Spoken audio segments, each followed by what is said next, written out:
welcome everyone to another week of So Random and Weird Pod. I'm Sarah, your host for this evening. And I'm Sheena, the listener, Co-host, co-host, like co-host, co-host for interrupter. today. Yeah, the cheer, the jeer, the encourager. So, how are you, friend? What are you up to? How's your week I, been? Weekend, week. well, it started out awful because of how hot it was, but then we started getting rain, which was wonderful. So it's been Yay! a nice, like mid to high 60s, which is doable. And so, but now, right now, I am craving a hamburger or not hamburger, but tater tot casserole. I know it sounds so cultish of me, but oh man, I want some tater tot casserole right now. Tater tot. So, is there any meat in tater tot casserole? Is it just tater tots and Yeah. cheese or No, so just a quick rundown. It's yellow onions, hamburger, cream of mushroom, cheese, and then tater tots. And what you do is, at least I put tater tots on the bottom of the casserole, and then you put in the mix.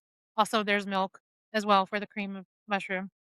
And then with because you mix together the ground beef, the onion, and then the cream of mushroom soup and cheese. And then you put another layer of tater tots on top. And then you bake it for like 30 minutes. And yeah, because the weather's okay. been cold enough. Yeah, that sounds like a nice kind of homey comfort meal, like a comfort dish, like a yeah. It definitely is. I mean, I did grow up Mormon. So, casseroles were a big thing. Yeah, I remember your mom baked ziti. And then she also did some kind of something with eggplant, I thought, Mm, which I thought it was no, eggplant or you zucchini might be or thinking, I think you might be thinking about escarole, which I have is no not idea, but escargot. no, no, it's not escargot. No, but I thought I thought she did something like eggplant or zucchini or something. 'Cause I remember staying over one time and eating dinner, and I was like, "What is this?" It could be gnocchi. We ate stuffed cabbage. Gnocchi is Polish for That could be. stuffed It could have cabbage. been it could have been yeah, it could have been the cabbage. I thought there was something I know that she had made that I was always kinda like, "Oh." You guys are weird. Yeah, Yeah, because I'm my dad was such a picky eater. So like we had like certain staples while my mom was married to my dad that we would have, and I'm thinking back about it, like Loki would be the only thing that I could think of that would be the weirdest thing that we ate. like, I'm sorry. No, I mean, I was a picky eater as well. So, I mean, stuff like that. I mean, I was always kinda like I remember, like, digging through, like, the food. I was like, I was trying to be polite. I really was. Like, I was hoping, like, she wouldn't, like I don't know. I just it was yeah. Yeah. Anyway. Stuffed cabbage was definitely the weirdest one thing that I could think of besides Polish spaghetti. What is So Polish spaghetti? so Polish spaghetti is Velveeta and milk and tomato soup all mixed together with spaghetti, and then you put buttered breadcrumbs on top and bake it. Are you serious? Yeah. Yeah. No! I don't crave that one very often. I'm sorry I asked what it is. It doesn't sound I mean, to those who love it, I'm sorry. It doesn't sound good to me, but to each his own. I Yeah, I I I think don't know. I I mean, I I haven't heard anybody else make anything like it. I don't know if it's like a family thing, okay. I mean, but I've never heard of it, to be honest. That doesn't mean squat because I'm not the expert on everyone's, cultural dishes, but I don't know. It doesn't sound very appealing to me. So Yeah. I'm sorry to those who like I it. don't crave it very often because it is very thick. Like, it's great when Well, it's we're first talking made. about Velveeta, melted Velveeta cheese and tomato soup. Tomato soup, did you say? Mhm. Yeah. Mixed together. Uh-huh. That would be horribly thick. That would Well, be the a and the horribly thick only sauce. and then you put in milk, like a can of milk Oh, of, like, the tomato sauce or tomato soup, oh, sorry. And I already God. don't like tomato soup, so You don't like tomato soup? it's sweet. It's like drinking Sweet. ketchup with That milk. is one thing I have not heard tomato soup being. Tomato soup, I mean, obviously, it's acidic because there's tomatoes in it. I actually sweeten mine a little bit because it's not sweet. What do Do you add milk to yours? I do. I don't do water, I do Okay. milk. Okay. And then, of course, I add, like, a little bit of garlic, I add, like I said, a little bit of sugar, a little bit of, like, I think it's parsley, I'm trying to think of it. I mean, just, like, to kinda help flavor it because, I mean, condensed tomato soup, I mean, is not the best tasting right out of the can. You gotta add something to it. No. So, No. It's gross. yeah. So, no, thank you. I It's don't gross right out of the can. It's you gotta mix it, you can't do water, you gotta do milk. Yeah, no, anyway. I don't like tomato soup. Yeah, you're I'm also always afraid a of chicken chickens, I don't wanna hear that. You're weird. I love you. I love you. as I'm sitting here going, "Oh, yeah, I'll eat the weird food." I will, I'll try it once, but It's all good. It's all good. Anyway, so yeah. So I lied to you last week. I said what I was going to do, and I was it was this week, and I read something intriguing, and I was like, "I didn't know this. I wanna research this." And, so I decided I'm gonna do this. I'm gonna change up my topic. I'm gonna shelve the alcohol, the prohibition history, where the government poisoned alcohol, and instead, I'm going to talk about the history of female immurement. So, I think I had heard about it years and years ago when I was studying medieval history, but I forgot about it. My old brain was just I don't know, and so when I read about it again, I was astounded and incredulous that this happened. So, yeah, so that's what I'm gonna do today. So, I, titled my piece for today, "Walled In: The History of Female Immurement." Alright, so let me begin. So, there is punishment or ritual or vocation, depending on who you ask, that involves placing a living person inside a wall. Not a prison, not a dungeon, a wall. A small recess, sometimes no larger than a wardrobe, sometimes furnished with a thin pallet, a shelf for a candle, sometimes a narrow slot through which food could be passed, sometimes furnished with nothing at all. The person inside was almost always a woman. Yeah, so go figure. just like, Dennis in Angel. Yeah, yeah. So the reasons varied: sacred duty, religious devotion, criminal offense, political inconvenience, the interpretation of an omen, but the architecture was always the same: stone, mortar, darkness, and the slow, deliberate reduction of a human life to the size of a hole in a wall. This is the history of immurement, from the sacred fires of Rome to the anchor holds of medieval England to the punishment pits of the ancient world. It is a history that has been largely written around women rather than by them. So today, I'm going to try and read between the stones. All right. So we're going to start off with what is immurement exactly. Let's start with the word itself.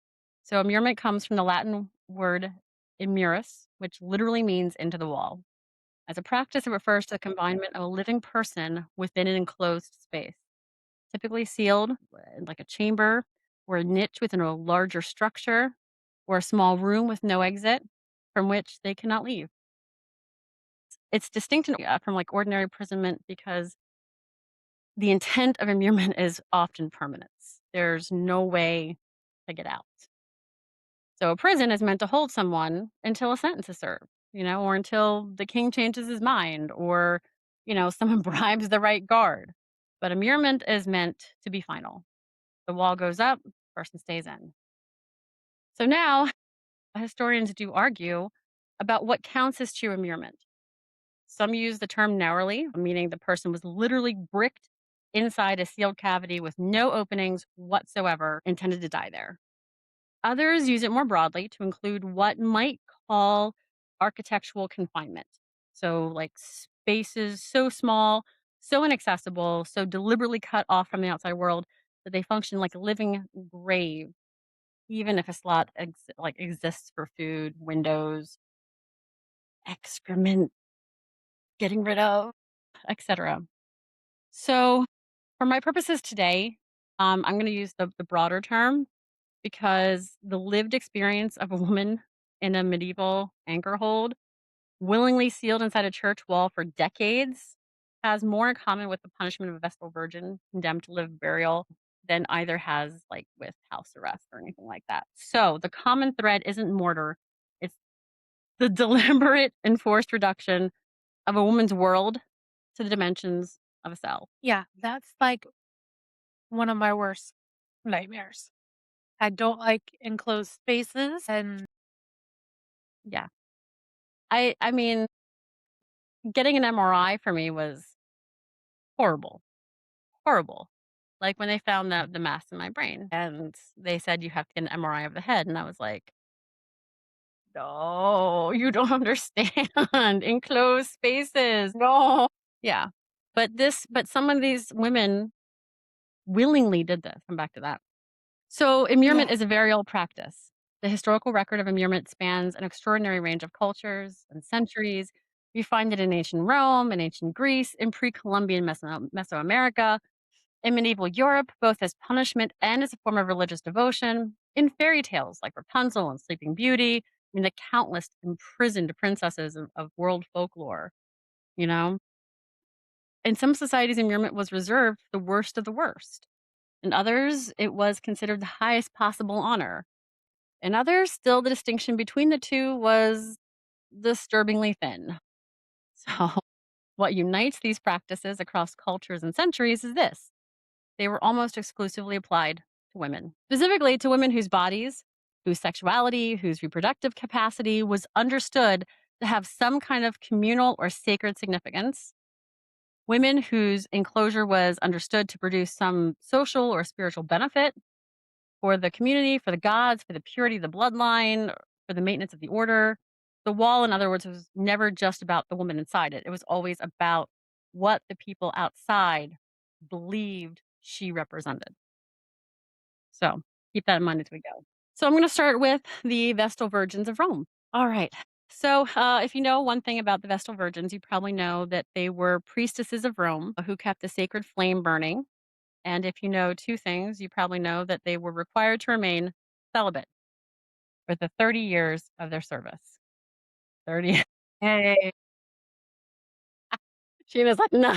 Been there, done that. Don't need to relive that again. Yeah, I'm married. So, yeah, I guess you could say that too. Anyway, I shouldn't say that anyway. So, yeah. So, the third thing, though, and the thing that is somehow both the most dramatic and the least discussed, is what happened to a Vestal who broke her vow of chastity. She was buried alive. Yeah. Not executed, not imprisoned, buried alive in a chamber underground with a small amount of food and water, enough that Rome could tell itself technically that it had not taken her life directly.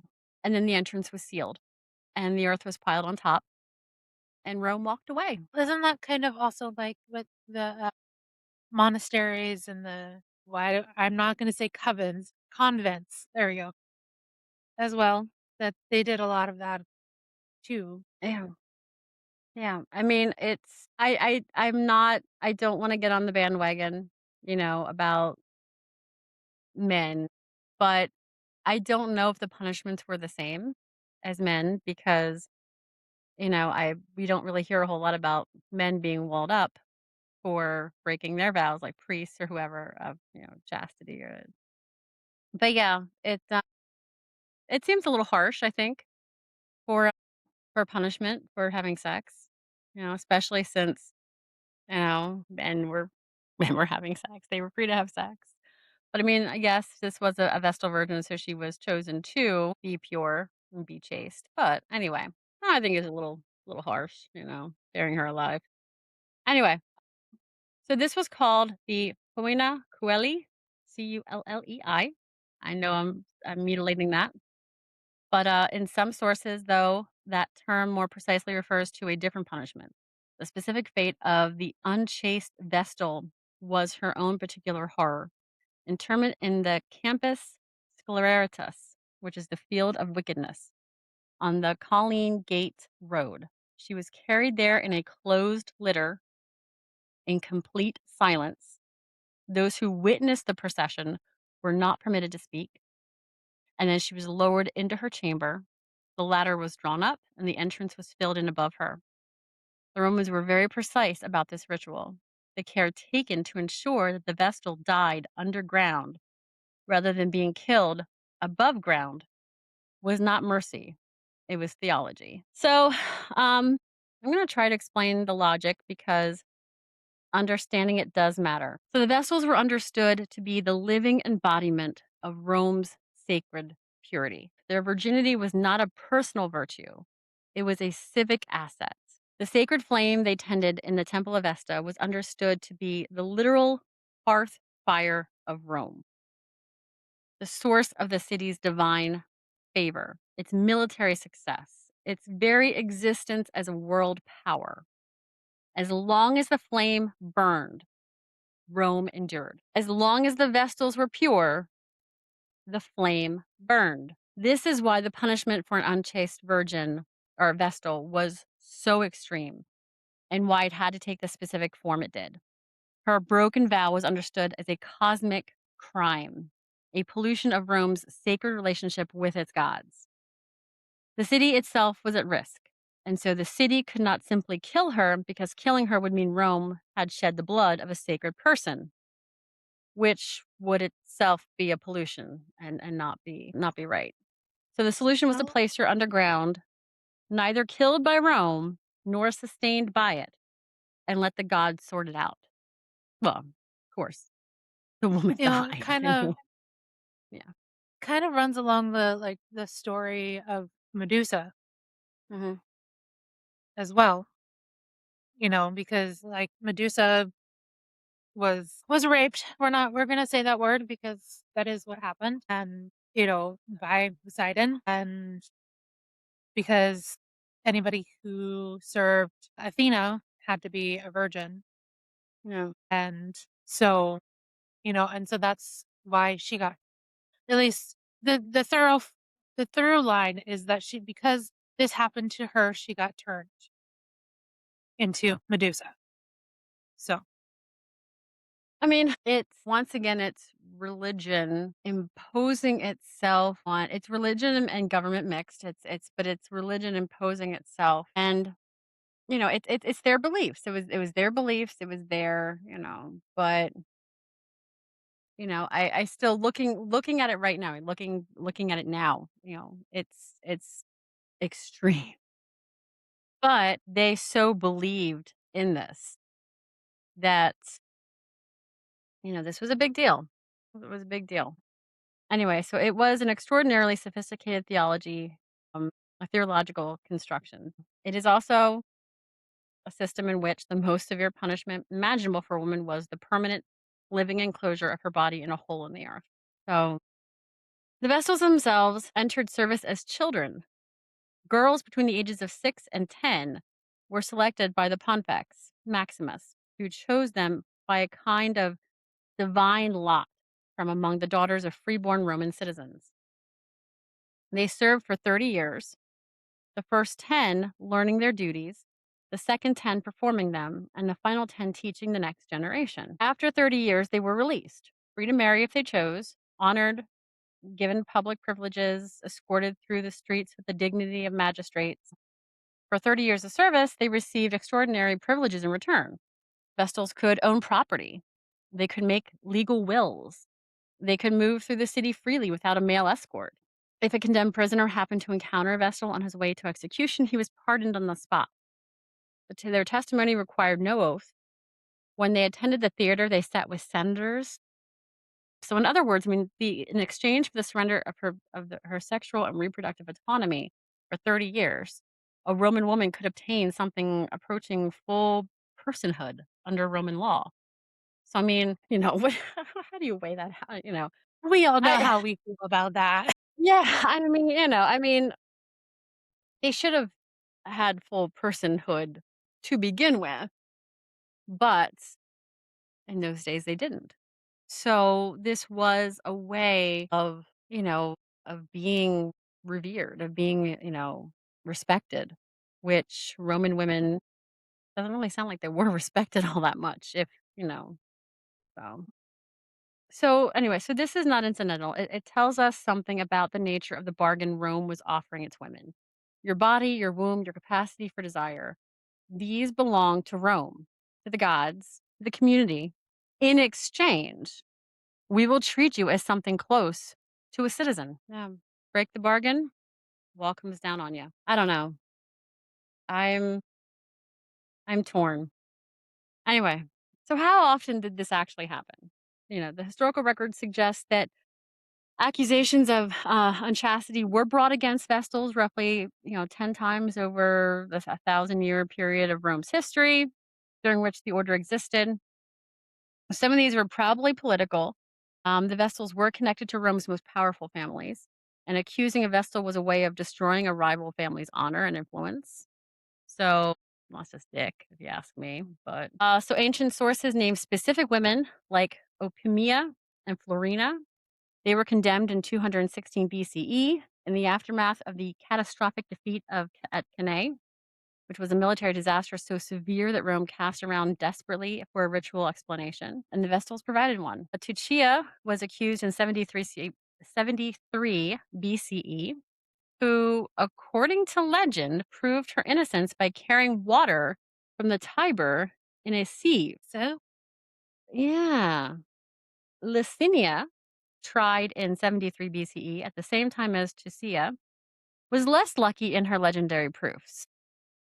And then, most famously, the Vestal Cornelia was condemned under the emperor Domitian, who reportedly insisted on her innocence, even as she descended into the underground chamber, gathering her robes carefully so they would not be soiled on the ladder, accepting the hand of the Pontifex Maximus with exquisite dignity before the earth closed over her head. Pliny the Younger wrote about it. He was horrified, not by the punishment itself, he did not question the institution, but by the manner of the Domitian's conduct of the trial, which he felt had been irregular and unjust. The woman went into the ground. The procedural irregularities were the scandal. So even though there was scandal around Cordelia's trial, whatever you want to, she still went to the ground. She's just a woman. Well, once again, I don't want to, you know, bash, but this just really feels wrong on so many levels. Anyway, so next time I'm gonna go on Rome's treatment of the Vestals was elaborate and codified, but the practice of enclosing or sacrificing a woman within a structure was far older and more widespread. Across the ancient world, archaeologists have found evidence of what are called foundation deposits, the remains of human beings, typically women and children, placed within the foundations or walls of significant buildings at the time of construction. We'll just put a woman or a child in the foundation of a building, makes uh, sense to that me. that won't make it haunted at all. Exactly. Temples, city gates, palaces, bridges. The belief underlying these deposits was just that a spirit, perhaps the soul of the person interred, would remain in the structure and protect it.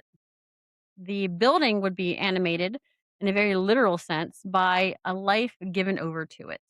The practice has been documented in ancient Mesopotamia, in the Bronze Age canon, in pre dynastic Egypt, in ancient China, in the foundations of early medieval European fortifications. The archaeological evidence is often ambiguous. It can be difficult to determine whether a body found within a wall was placed there alive or dead, but the written record from cultures that preserved it makes clear that both occurred. So in ancient Anatolia, which is modern Turkey, Hittite texts describe which rituals, I can't talk, of foundation sacrifice at city walls.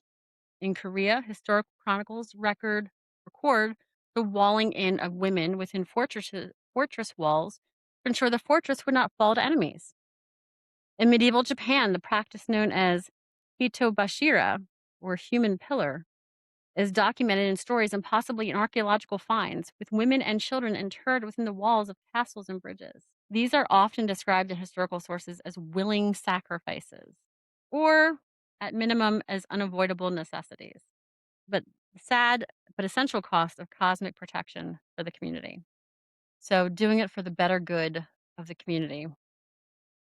So, I want to be careful with that framing because when a king or high priestess determines that a sacred building requires a human foundation sacrifice, and the sacrifice selected is a woman, often a young woman, often a woman of low social status, often a slave or a captive, the question of whether this constitutes a willing sacrifice is doing a great deal of work.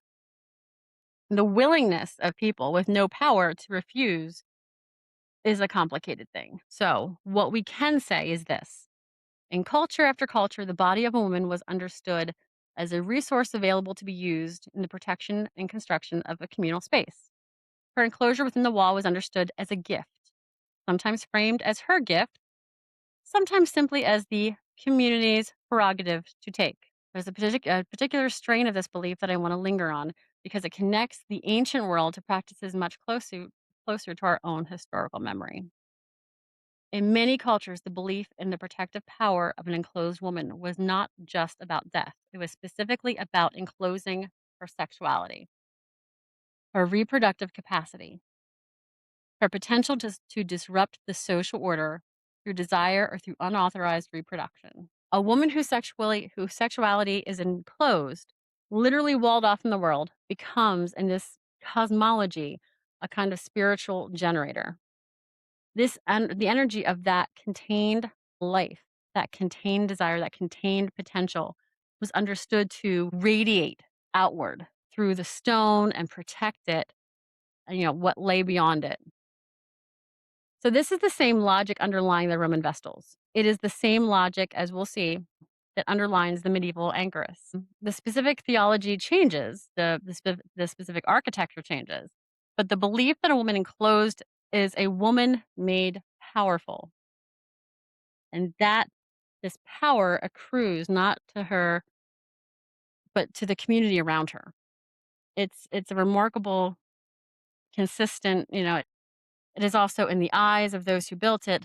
It's letting something out, if that makes sense. So, moving on from Rome, I'm going to go to Greece, the ancient East, and the condemned. So, before I get into the medieval world, I do want to spend some time in the ambiguous middle space, the historical zone where the line between punishment and sanctification becomes very, very difficult to draw.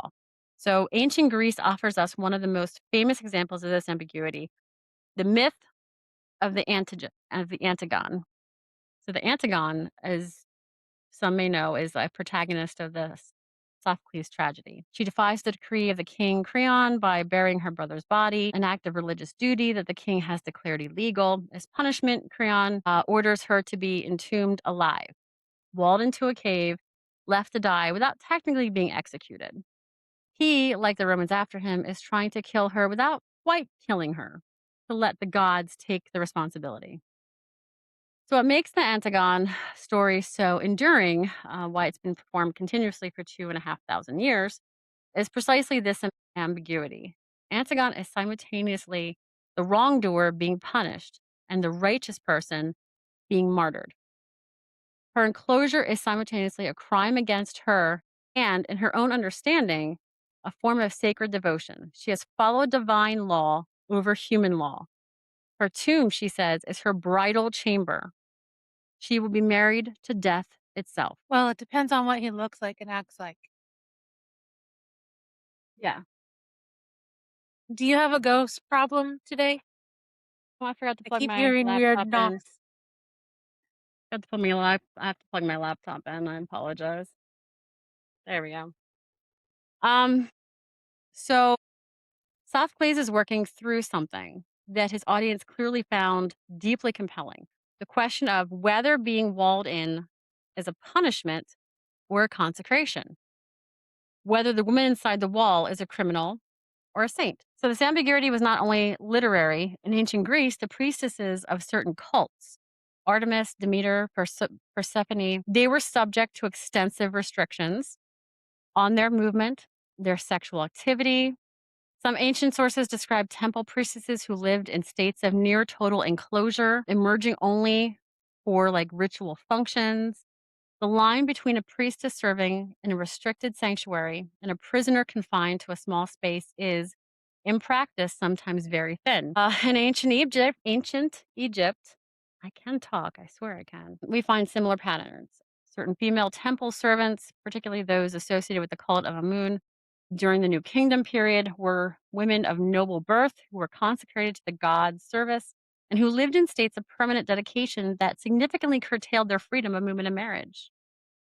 In ancient Israel, the book of Lamentations contains imagery of women as city as woman, the besieged city as a woman violated and imprisoned, imagery that would echo through medieval Christian theology and shape in part the way that culture thought about the voluntary enclosure of holy women. In ancient Mesopotamia, in the city of Ur, in the cities of Babylon, we find the Naditu, a class of consecrated women who lived in a kind of cloistered compound called the Gagum, Gagum, Gagum, legally permitted to own property and conduct business, but they were prohibited from bearing children. Their reproductive capacity effectively sealed away from the world. Sign me up for that. So, I mean, different cultures, we have different specific restrictions, but the same underlying shape. The woman whose body is consecrated is the woman whose body is enclosed. The holier she is, or deemed to be, the smaller her world becomes. Yeah. Well, I mean, if you look about it this way, again, raised Mormon.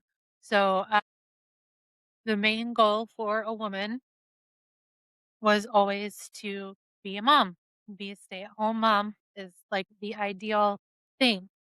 But because, they would go to college either to get that MRS degree or to use their degree, if they have it, to take care of their husband while he goes through and to support him. And so with that, you know, you see a lot of the life of her life getting smaller and smaller because then she has to be at home, and she's not doing the things that the talents that she does have education wise, you know, and so then but yet considered within the religion that she is most holy because she is being a mother and being the And perfect doing wife. God's will or whatever, it's yeah, because she's doing her duty.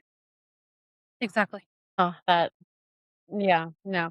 I mean, what I don't understand is why can't a woman be just as sacred and just as powerful and just as important being who she is than being, locked away, chaste, virginal, whatever.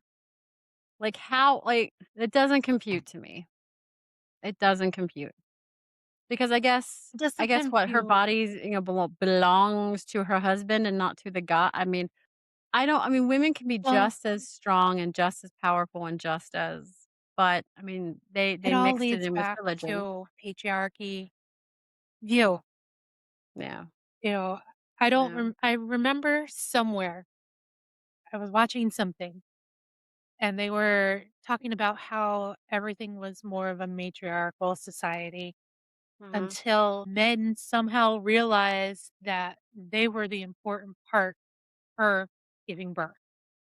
Reason they were the reason that she got pregnant. Then all of a sudden you start seeing like So little they thought of their appendage. phallic Yeah, yeah.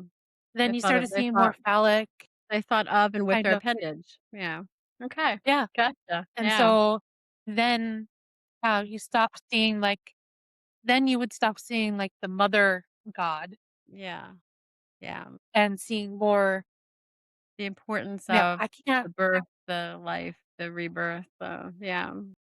right because No, forget that and stuff. Forget that. That's not important. The seed is the important thing. not the And ground. Not the ground yeah, that it's laid not on. That does all the or the work. body that nurtures the life inside, or body that gives birth, that feeds after the birth. Yeah, that's not important. Teaches Yeah, and that yeah. mothers, that loves, yeah, no. And, like Anyway, a lot of like our own indigenous people were very matriarchal. Like, is it the yeah, tree that it's through the mother? The thing is too is mitochondria. Men have nothing to do with it, with your mitochondria. It's all maternal. Because guess what, everybody? Every man is a trans man yeah, because we all start out female. well, We also all start out as assholes, but that's a whole nother thing. yeah, I do like that. I do like we all start off as assholes, yeah. I'm gonna go into the medieval I anchoresses suppose. next. The medieval nuns. So now we come to one of the strangest and most fascinating, and this is what I had read before, the strangest and most fascinating chapters in this history. Because in medieval Europe, women chose this. But did they? They lined up for it essentially. Er, They petitioned for it. They saw it as the yes, highest possible expression of religious devotion. that's why they were convinced. It's not, Brainwashed? "Oh, yeah, this is great. This is Yeah, an this is option," what you want. You wanna live in a brick wall. But for they like had a 3 days. but they had it a little bit in some ways, they had it a little bit better. I'll go into that. So like I said, they some of them sealed inside their stone cells produced among the most remarkable spiritual literature in the Middle Ages. So, and I'm talking about the anchoresses here. So the anchoress, which is a Greek anchorin, like to from the Greek anchorin to withdraw, was a woman who sought permission from her bishop to be enclosed within a small cell attached to the wall of a church. Once enclosed, she would live there permanently, forever. She would not leave. She would not be released. When she died, she would typically be buried within or beneath her cell, and a new anchoress might eventually take her place.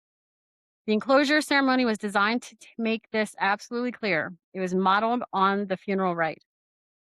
The anchoress wore her burial clothes.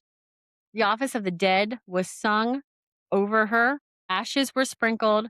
The door of her cell was sealed, sometimes literally mortared shut, sometimes closed with a lock whose key she did not hold. But she was, as far as the church was concerned, dead to the world. Dead to the world, alive to God. The anchor hold, or which was the name of the cell, was typically a small stone room built against the exterior wall of a church. It had three windows, one looking into the church interior, through which the anchoress could see the altar and receive communion, one looking into a small parlor, which she could speak with visitors through a curtain, and sometimes one looking out onto the street through which the world came to her. Not because she could go out into it, but because the world came seeking her counsel, her prayers, her holiness. So, because here's the paradox, at the heart of the anchoress, she was enclosed in an order to become more powerful, not less. Her voluntary withdrawal from the world was understood to consecrate her spiritual force. She was not hidden away because she was dangerous or a criminal or impure. She was enclosed because she was holy. And because her holiness, it was believed, radiated outward from her cell and into the community, protecting the town, mediating with God on behalf of the living and the dead. So people brought her problems. They sought her advice. Nobles consulted her. Pilgrims came to kneel outside her window. The most famous anchoress of medieval England was Julian of Norwich, who lived enclosed in a cell at St. Julian's Church in Norwich from roughly 1393 until her death. She received visits from Marjorie Kemp, who was one of the most dramatic religious women of the age, who traveled hundreds of miles specifically to ask Julian what to make of her visions. So Julian herself, in her cell, wrote Revelations of Divine Love, the first book in the English language known to have been written by a woman. She wrote it from inside a wall. The wall did not diminish her, the wall amplified her. So basically, it kind of like made you focus. What Yeah, writers I mean do I mean, when they need inspiration, I that they I mean, I go don't wanna away. yeah, I mean, well, I would have just gone to a cabin in the woods to write. That probably would have been just as good. But, I mean, like I said, I don't wanna romanticize this because, I mean, it's obviously this is where she's gonna die. But she chose her enclosure, or at least as much as a medieval woman could be said to choose anything within the constraints of a deeply patriarchal religious system that presented female enclosure as the highest possible spiritual vocation. Like you said, like, oh, yeah. Yeah.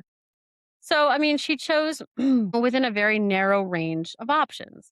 For women of her time and her class and her religious sensibility, the options were essentially marriage, which meant legal subordination to a husband, repeated childbearing, high maternal mortality rates, and then the less extreme but still significantly restricted life of a nun in a convent, or the extreme devotion of an anchoress. So, gee, choices. What choices I have? I can either be a slave to my husband and bear children until I'm, 12, 13, and then I die because, they married so young. Or I could be a nun, which, I'm not gonna be able to have sex, or I could be walled up in mortar. Great.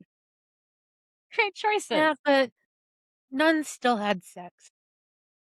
Yeah. And I hopefully they mean, won't hopefully they weren't buried alive for it. what a great way to, like, find your other lesbian sisters. I mean, But they maybe, also were having sex with men too.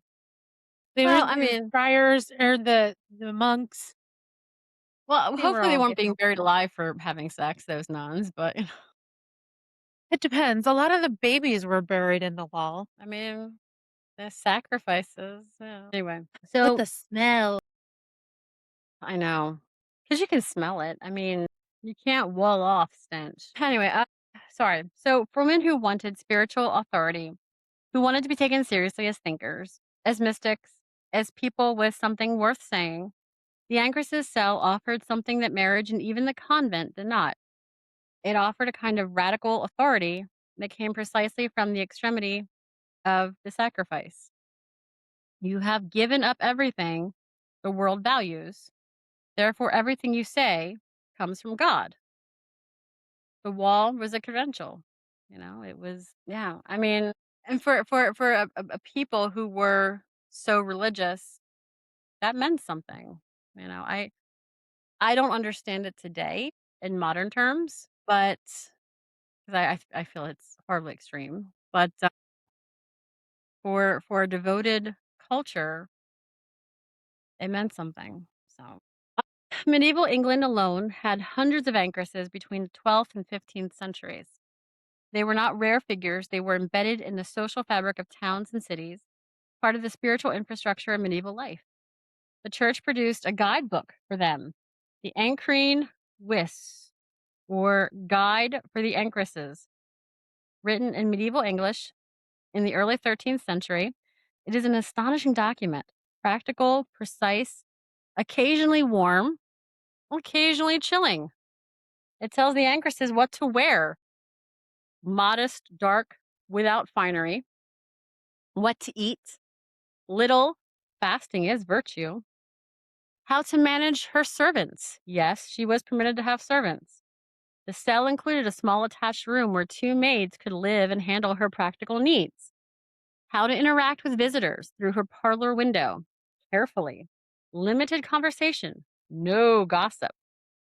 Under no circumstances should a man's hand reach through the window and touch her own. How to manage her feelings, her desires, her fears. The Acronis is, among other things, a manual for the management of a woman's interior life from the outside. Here is how you feel. Here is what you think about. Here is how you pray. Here is the architecture of your soul. And notice how closely it resembles the architecture of your cell. So, the next segment I'm going to go into is a little darker. One of the stories that I want to do is about Elizabeth de Bathory, or however it's pronounced. She was a big time serial killer in Romania, some Slavic area. I can't remember off the top of my head because I do want to cover her later. But she was entombed for her punishment. She had a slot for food and the room that she was in. That's all. Wow. I don't know. I think that's just extreme. But like I said, I don't get the devotion, but it was important to them. So, anywho, so my next segment, it's like I said, it's going to be a little darker. Because it goes over the punishment, compulsion, and the unwilling. So I talked about the Vestals. I have talked about Julian, the anchoresses. I want to make sure we don't leave this history without the impression that immurement was primarily a matter of sacred ritual or voluntary devotion. For every Vestal who chose her service, there was a woman accused of unchastity who did not choose the underground chamber. For every anchoress who petitioned her bishop for enclosure, there was a woman whose enclosure was not petitioned but sentenced. Across the medieval period, the punishment of enclosure was used against women accused of a wide range of offenses: adultery, heresy, political inconvenience, in some documented cases, simply being the wife or daughter of a man who had made the wrong enemies. Why not? Punish us for what our husbands do. Yeah. Just that makes sense to me. Yeah. I Was mean, the it man was just a punished better when choice. the women were guilty of something? Were their husbands punished? I doubt it. Anyway, I digress. So anyway, in medieval France, there were documented cases of women condemned by ecclesiastical courts to perpetual enclosure in convents, not as nuns with dignity and community that entailed, but as prisoners. So locked in cells, fed through slots, forbidden visitors, the convent as a jail. In medieval Germany and the Low Countries, heretical women like Beginese, like I don't know how to say that name, whose theology had been judged insufficiently orthodox, women accused of practicing folk magic, women whose visions were deemed demonic rather than divine, were sometimes condemned to forms of enclosure that were explicitly punitive. The same walls that housed Julian of Norwich housed women whose holiness had been ruled counterfeit, whose enclosure was not an honor, but a disposal. So the case of Elizabeth Barton is instructive. So she was known as the Holy Maid of Kent. She was a 16th century Englishwoman who had experienced religious visions and became famous for her prophecies, including prophecies against Henry VIII's divorce from Catherine of Aragon. For a time, she was celebrated. Cardinals consulted her. Thomas More wrote about her respectfully. Then her prophecies became politically inconvenient, and she was arrested, forced to make her public confessions of fraud, and executed by Tyburn in 1534. Her enclosure, not in a wall, but in the Tower of London, which amounts to much the same thing, was the prelude to her death, not a substitute for it. What Elizabeth Barton's story illustrates is the razor's edge on which holy women, in particular, balance.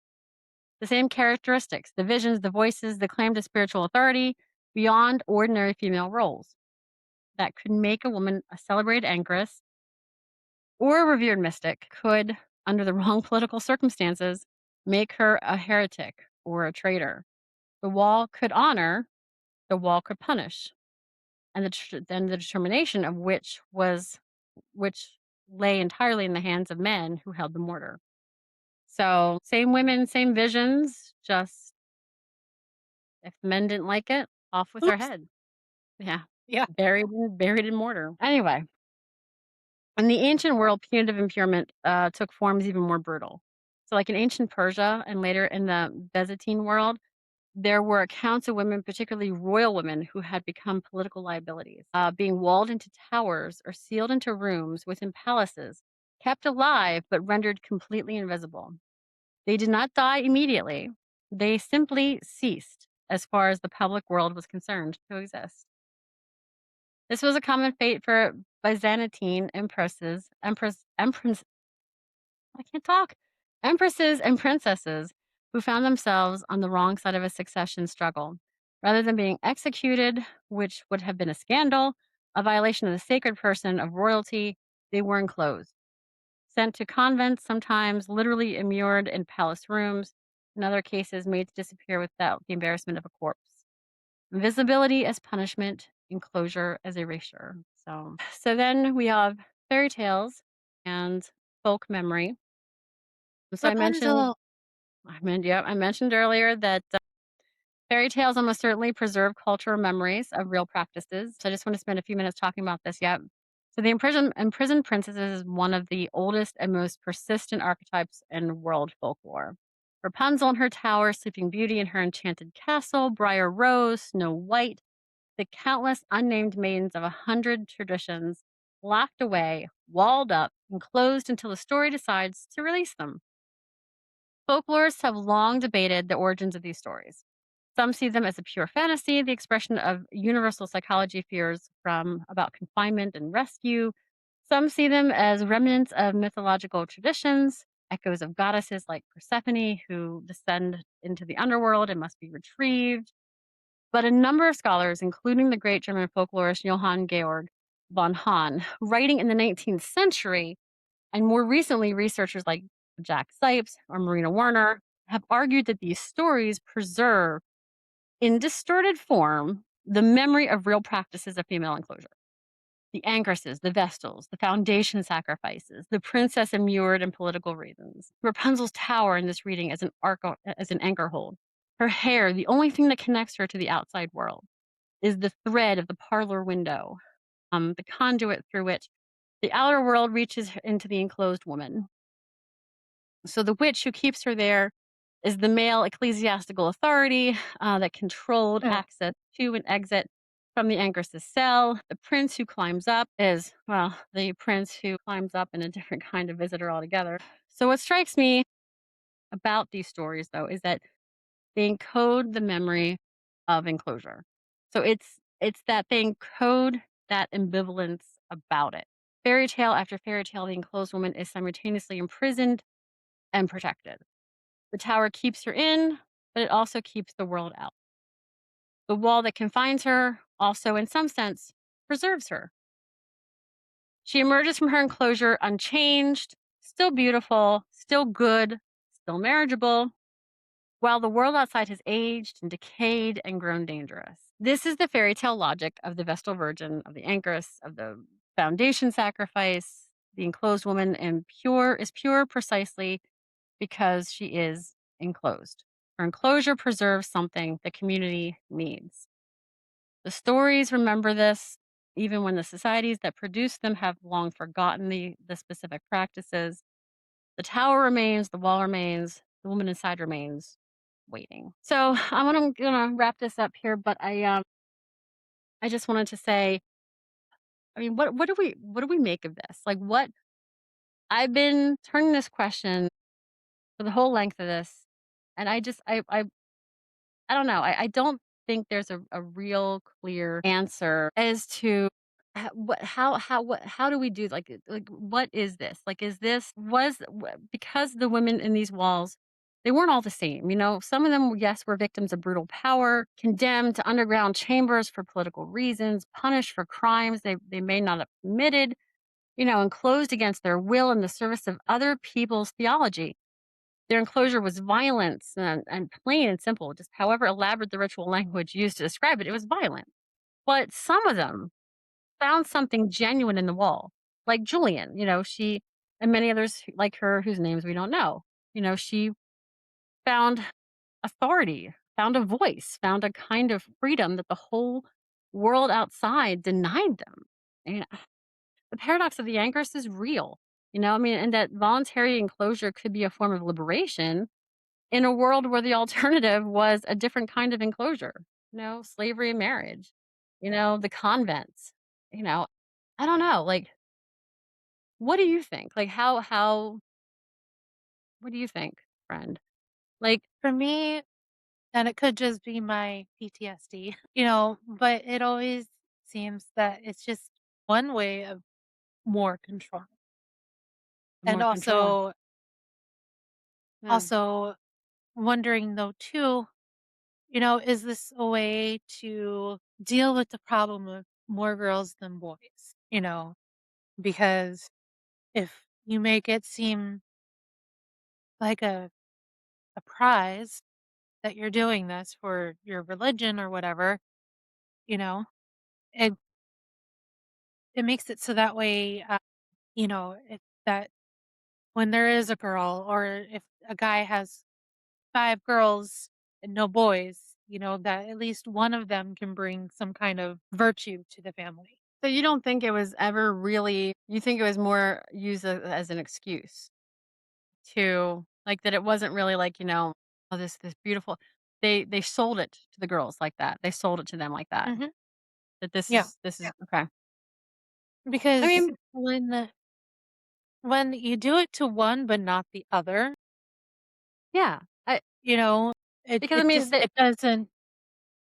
because in reality, even the women in these anchor holds, it was not a female utopia. It was not, they women inside, they were still being controlled.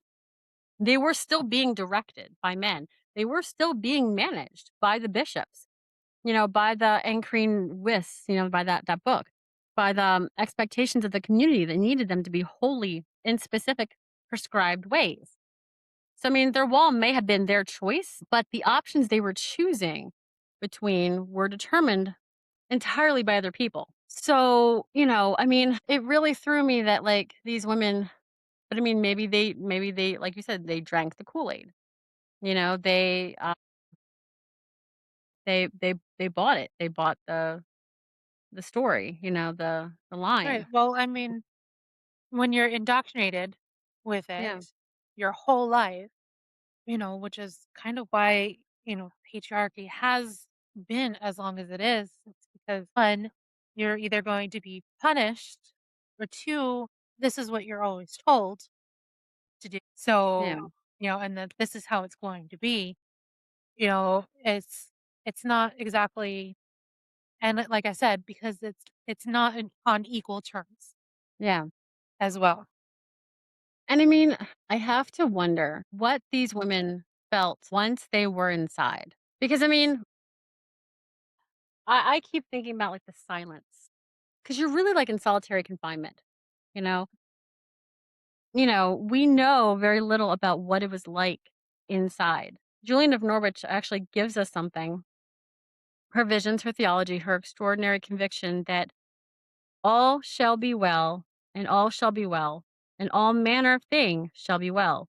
But Julian is the exception, not the rule. Most of the women in the walls left nothing, no written record, no testimony, no account of what it was like to hear the mortar set, the silence, and know that the world had been closed off to her or Right. closed And in. also back then, like, even as far back as like the early 1800s, pre-industrialization, you didn't have the constant Yeah. noise.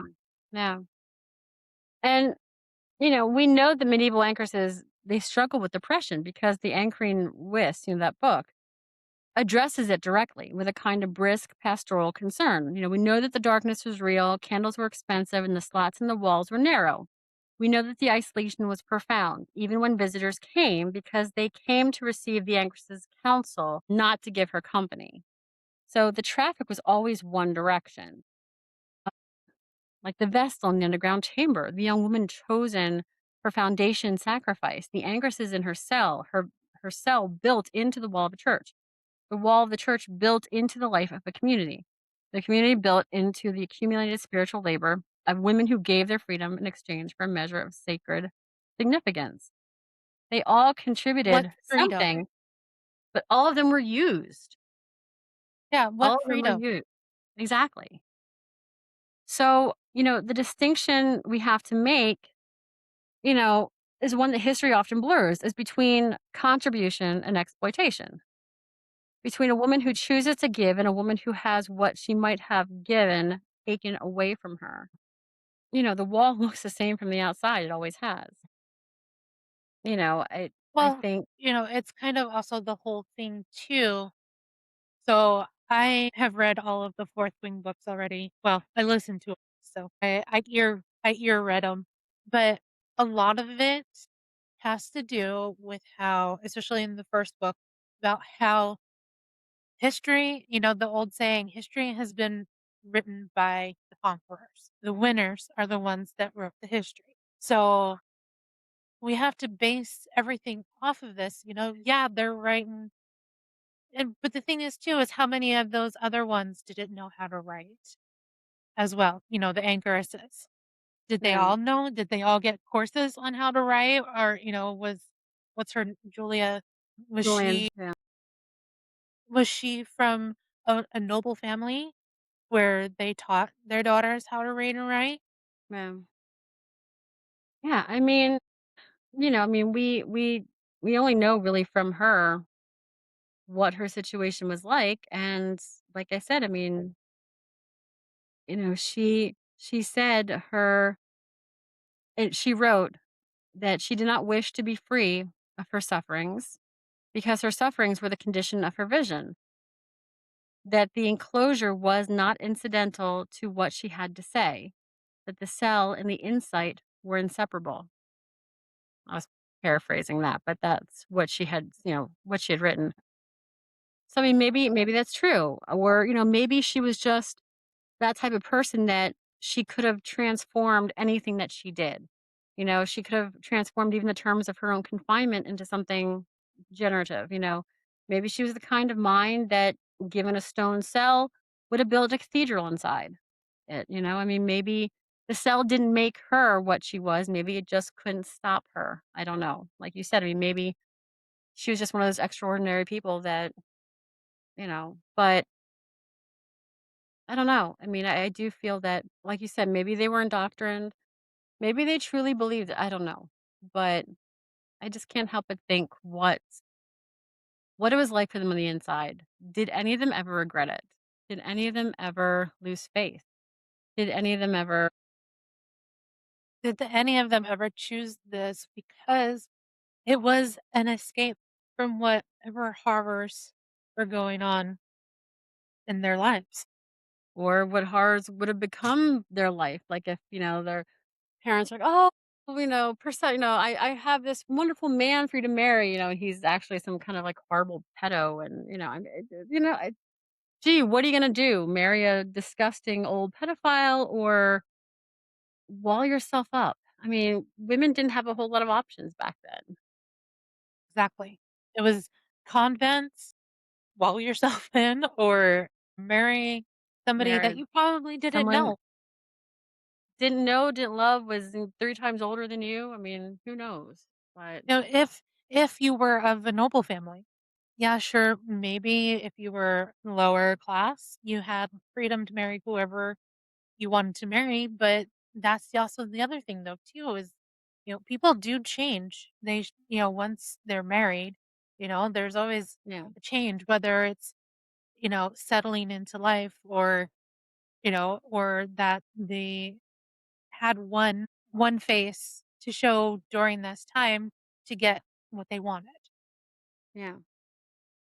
So So, I mean, if you gave me the choice, wall me in, send me away, knock me out, I don't care.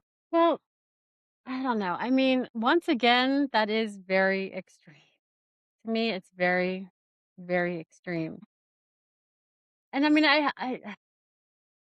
is it worth it? Is it worth being locked away and dying in for versus being married to somebody you don't love, don't know, don't care about, having children with them, and having no Free I mean, there's really no good choice. There really is no good choice, Yeah, which no, definitely. is a pretty sad commentary, knowing Yeah, that which is why we need the matriarchy now. We have been through this for centuries. I mean, yeah, we there needs to be a change. There needs Definitely. to be a change. But so that is my podcast for today, the history of women being locked away in walls, some by choice, some by not. Yeah. So I spun the wheel. Ooh, okay. What do you think you got? Free space? What are you hoping? Oh, Nope. huh. I was gonna say I seem to get free space like every other one. Paranormal? Oddities and Oddities and curiosities. curiosity. Awesome. Oddities and curiosities. Sweet. Okay. Awesome. Yeah.